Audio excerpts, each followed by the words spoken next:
રહી છે, ચાલ આપણે પતંગ ચગાવીએ, પણ ખૂબ જ સંભાળ રાખીને ચગાવીએ.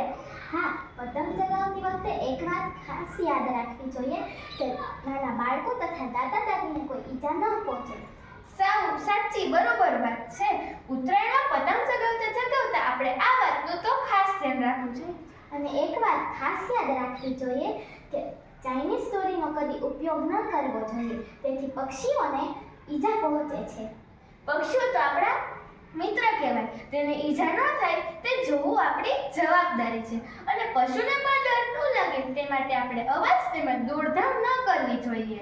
જો કોઈ પક્ષી ઘાયલ થયું હોય તો આપણે તેને અવગણવું ન જોઈએ અને કોઈ મોટી વ્યક્તિને કહી તેને મદદ કરવી જોઈએ.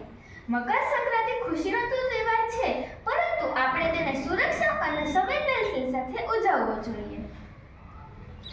ખુશીથી અને જવાબદારીથી ઉજવેલું ઉત્તરાયણ જ સાચી ઉત્તરાયણ છે. બરોબર વાત છે. સુરક્ષિત દોરી વાપરો, ચાઇનીઝ દોરી ટાળો અને પશુ પંખી તથા માનવ સૌની કાળજી રાખો. હેપી